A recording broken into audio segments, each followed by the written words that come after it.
Olá, pessoal! Hoje o tema da educação continuada é a prevenção de quedas. A queda é considerada um evento adverso ao qual o paciente está exposto dentro do ambiente hospitalar. Vocês sabem o que é evento adverso? Segundo a Organização Mundial de Saúde, eventos adversos são incidentes que resultam em danos não intencionais decorrentes da assistência à saúde e que não estão relacionados à evolução natural da doença. São exemplos de evento adverso que podem ocorrer dentro do hospital: lesão por pressão, flebites, extubação acidental, realização de procedimento em paciente errado, como cirurgias realizadas em local errado, exame realizado em paciente errado, medicação administrada em paciente errado e as quedas. Lembrando que todo evento adverso que ocorre dentro do hospital deve ser comunicado ao enfermeiro do plantão e ele deverá fazer a notificação do evento adverso. A assistência à saúde sempre envolverá riscos, mas esses riscos podem ser reduzidos quando analisados e combatidos. Pensando em melhorar a segurança do paciente, a OMS lançou as 6 metas internacionais de segurança do paciente. São elas: identificar o paciente corretamente, melhorar a comunicação entre os profissionais, melhorar a segurança na administração de medicamentos, assegurar cirurgias em local de intervenção correto, procedimento correto e paciente correto, higienizar as mãos para evitar infecções e reduzir o risco de quedas e de úlceras por pressão. Vamos então ao objetivo dessa conversa de hoje, que é conhecer a definição de quedas, os fatores de risco e as consequências decorrentes das quedas, discutir a classificação de risco de quedas, a classificação dos danos decorrentes das quedas, as medidas adotadas para a prevenção de quedas e quais as condutas a serem tomadas diante a ocorrência de quedas. E a nossa meta é conseguir reduzir a ocorrência de queda de pacientes e o dano dela decorrente.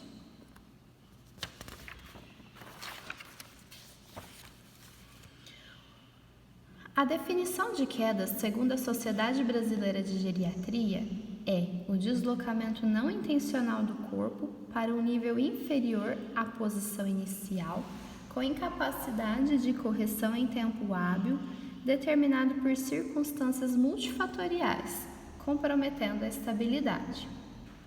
E uma definição mais prática de quedas é a situação na qual o paciente não intencionalmente vai ao chão ou a algum plano mais baixo em relação à sua posição inicial. Os fatores de risco para quedas. Os extremos de idade, que são as crianças com menos de 5 anos e os idosos com mais de 65 anos. Fatores psicocognitivos, declínio cognitivo, depressão, ansiedade.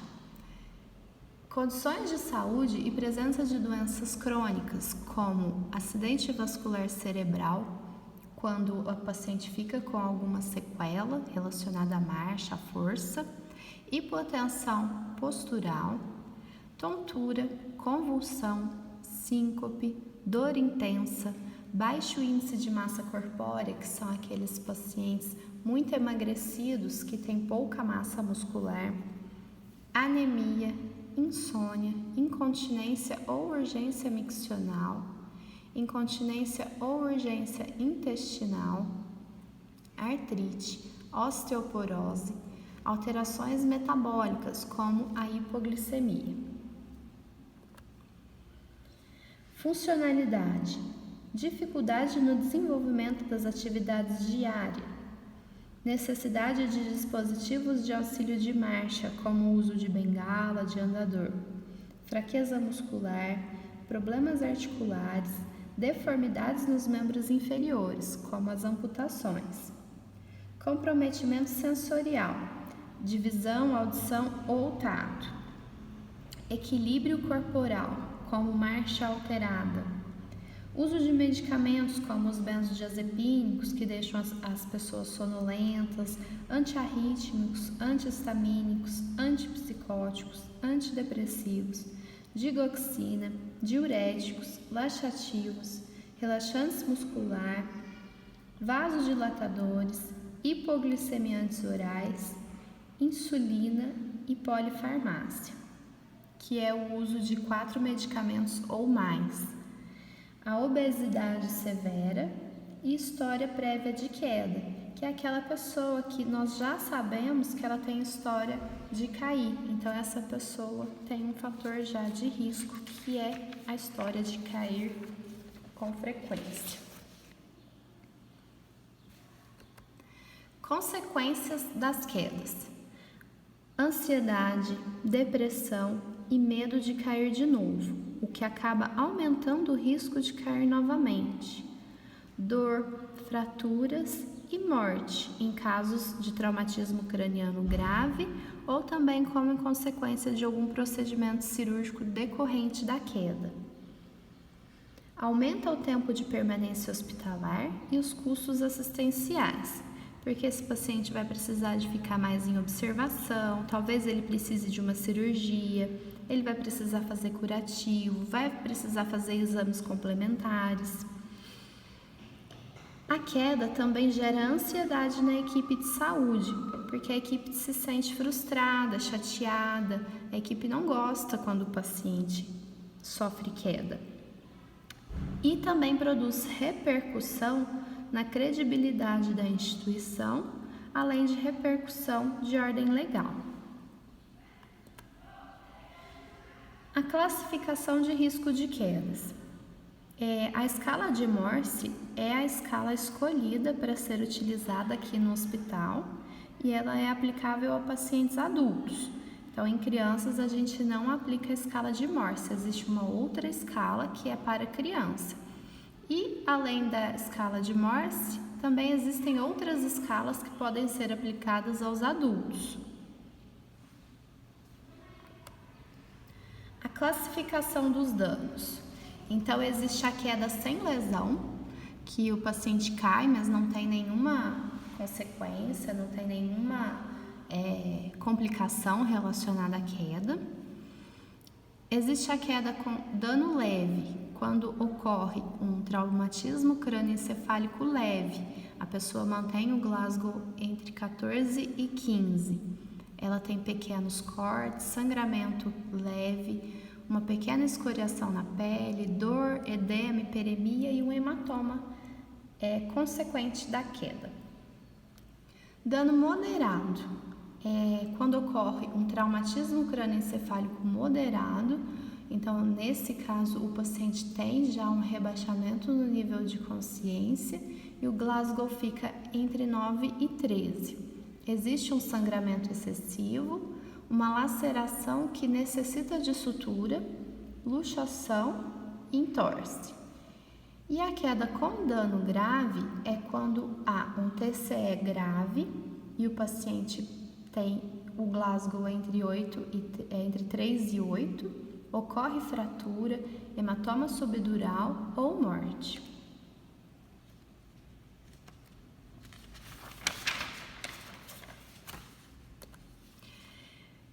Medidas gerais de prevenção de quedas. O que nós podemos fazer para evitar as quedas? Essas são medidas a serem adotadas a todos os pacientes, independente da classificação de risco. Classificar o risco de quedas do paciente no momento da admissão e reavaliar a cada 48 horas ou sempre que houver mudança no quadro clínico do paciente. Essa é a classificação feita pelo enfermeiro e, através dela, nós vamos determinar quais os cuidados a serem adotados para cada paciente. Informar e orientar o paciente e seus acompanhantes quanto ao risco de queda, utilizando linguagem de fácil compreensão.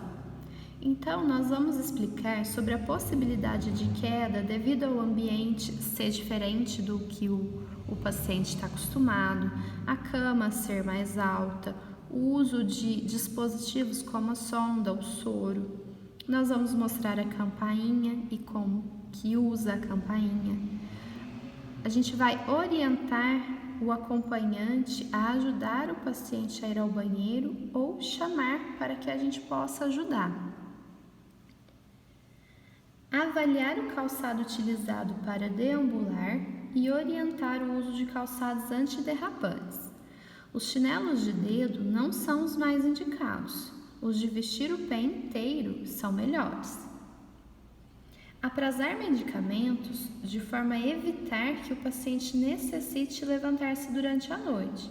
Então, nós vamos evitar aprazar os diuréticos perto do horário de dormir, para que o paciente não tenha que ficar se levantando durante a noite. Nós vamos colocar os hipoglicemiantes perto dos horários das refeições, para evitar que ele tenha uma hipoglicemia por estar um período prolongado de jejum. Os benzodiazepínicos, os indutores de sono, nós vamos colocar à noite, no horário que o paciente não precise mais se levantar para fazer nenhum exame, não precise sair, não queira tomar um sol lá fora. E retirar precocemente dispositivos médicos. Isso é algo que a gente tem que sempre discutir com o médico, né? A gente não tem autonomia para retirar sozinhos, né, os dispositivos, mas avaliar e discutir sobre a necessidade de retirada de sonda, de soro, de dreno. Garantir um ambiente seguro. Camas com altura abaixada e rodas travadas, de forma que fique mais fácil o paciente alcançar os pés no chão para descer. Barras de apoio nos banheiros, ambientes bem iluminados. Então, a gente, à noite, recomenda utilizar a luz noturna, que é aquela luz lateral que os quartos possuem, sem ser a luz de cima, é uma luz lateral. Manter objetos de uso frequente em locais usuais e de fácil acesso ao paciente. Então, deixar tudo que ele usa com frequência à mão. Papagaio, penico, comadre, água, campainha. A gente deixa tudo ali mais perto da mão do paciente. Manter as grades das camas e também de macas levantadas. Manter campainha ou telefone ao alcance do paciente. Medidas específicas para pacientes com risco moderado ou alto para quedas. Então, as medidas que a gente já falou são medidas que devem ser tomadas para todos os pacientes, independente da classificação de risco dele. Agora, a gente vai falar de medidas que já são específicas para aqueles pacientes com risco moderado ou alto para quedas. Alocar pacientes com risco de quedas próximo à enfermagem. Reforçar a importância da permanência do acompanhante, porque mesmo que a gente coloque mais perto de nós não ficamos o tempo todo ao lado do paciente. Então, a presença do acompanhante para esse paciente de risco é muito importante na prevenção de queda. Realizar rondas para avaliar o conforto e a segurança do paciente. Essas rondas ir ao quarto a cada 2 ou 3 horas sem que a gente tenha um objetivo, um procedimento, algo agendado para fazer, somente para ver se o paciente precisa de ajuda para alguma coisa, para que ele não levante sozinho para conseguir o que ele precisa. Programar horários para trocas de fralda ou idas ao banheiro.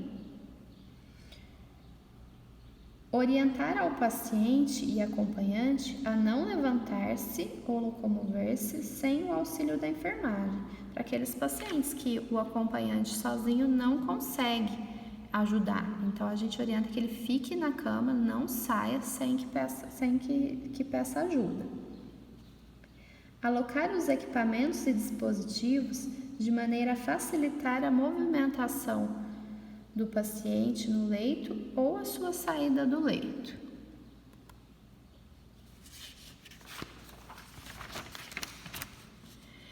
E mesmo com a adoção de todas as medidas, as quedas ainda podem acontecer. O que fazer? Então, as nossas condutas diante a ocorrência de quedas primeiro a gente vai colocar o paciente de volta no leito, comunicar a enfermeira de plantão para avaliação, exame físico e classificação do dano, solicitar avaliação médica quando necessário, registrar no prontuário a ocorrência de queda e reavaliar o risco de queda.